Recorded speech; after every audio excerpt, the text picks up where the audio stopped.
Ever wondered what you're actually biting into when you grab that elusive McRib sandwich late in the year? It's one of McDonald's most talked about menu items. Fans chase its return like some kind of fast food holy grail. But behind all that tangy sauce and cult obsession lies a far simpler and sometimes surprisingly controversial story about what's really in a McRib. Right here on History of Simple Things.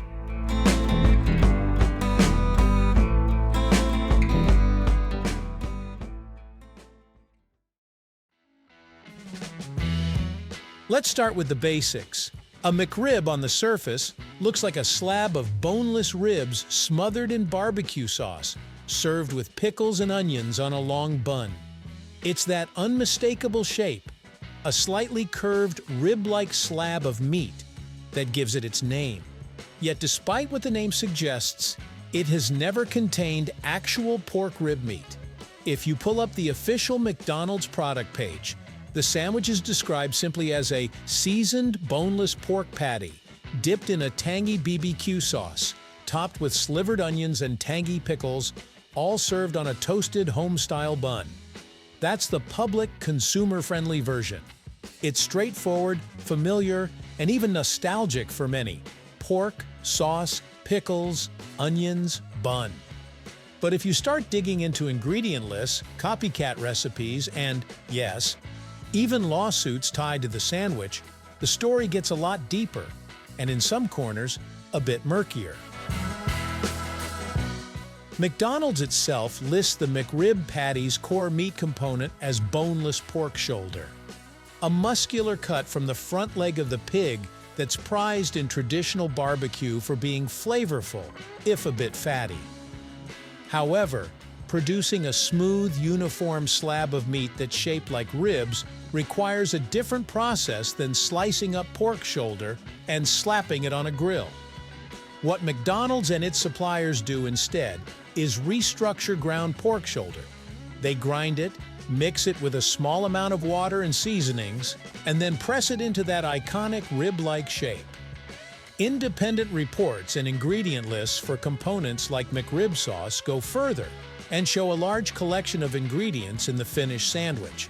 Things like high fructose corn syrup, tomato paste, vinegar, molasses, natural smoke flavor, and more. But when it comes to the meat itself, yes, it's pork. And according to McDonald's official communications, it's 100% pork sourced from US. Here's the uncomfortable truth. The full industrial recipe, all the exact proportions, processing steps, and technical humps is not open access to the public. McDonald's releases the basic ingredient lists because food labeling law demands it, but they do not release the proprietary manufacturing process or complete formulation of spice blends, binding agents, and texture enhancers.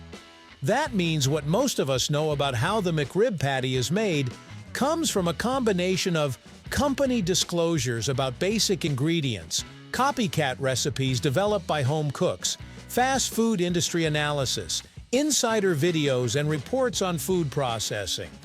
There is no publicly accessible, full, step-by-step McRib production recipe that tells you exactly how to replicate the sandwich in a factory setting. What we do know is enough to piece together the broad strokes. While we don't have a blueprint from McDonald's corporate HQ, supplier information and industry reporting outline the core of the process. Select the pork shoulder. Raw boneless pork shoulder is used as the meat base. Remove bones and gristle. The meat is trimmed to exclude unwanted parts and prepared for grinding. Grind the meat. The shoulder is finely ground to create a consistent texture. Add additives and seasonings. While McDonald's lists only a few, like water, salt, dextrose, and rosemary extract, copycat ingredient lists and analyzed food posts suggest the final patty formulation can include various preservatives and flavor agents to control texture and taste. Form the shape. The ground and seasoned meat is pressed into molds that give it the familiar rib-like silhouette. Flash freeze and ship. Once shaped, it's quickly frozen and transported to restaurants. cook and assemble.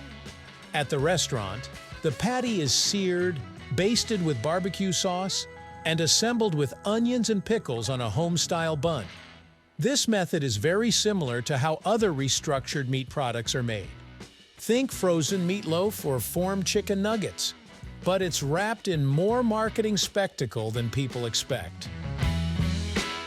A lot of the McRib's mystique comes from the name itself. The word rib makes people think of slow-smoked, fall-off-the-bone barbecue. If that's what you're expecting, the sandwich can be surprising. That expectation is at the center of a recent class action lawsuit against McDonald's. Plaintiffs argue that the name McRib misleads customers into thinking the sandwich contains actual rib meat, when it is instead made from restructured pork, commonly pork shoulder, shaped to resemble ribs. Online rumors have taken those claims even further, suggesting the sandwich contains organ meats like heart or stomach. McDonald's has firmly denied this, stating the McRib is made from real pork sourced from U.S. farms and that its ingredient lists comply with labeling laws. Whether you see this as reasonable clarification or clever marketing depends on how much trust you place in ingredient disclosures versus consumer lawsuits. Either way, it highlights something important.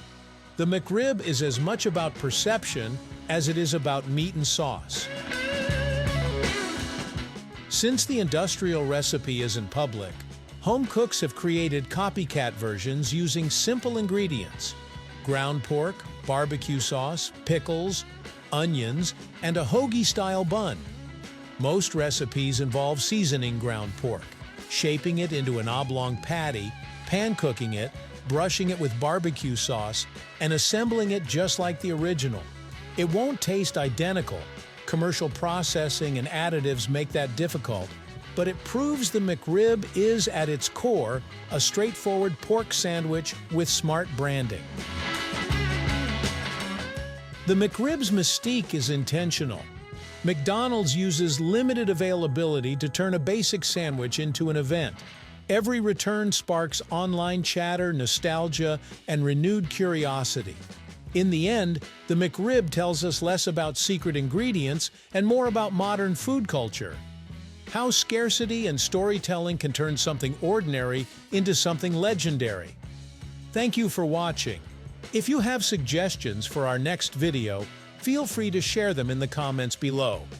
We'll be sure to give you an acknowledgement for your contribution. Thank you for joining us on this journey through the history of simple things. Don't forget to like, subscribe, and stay tuned for more stories woven through the smallest details.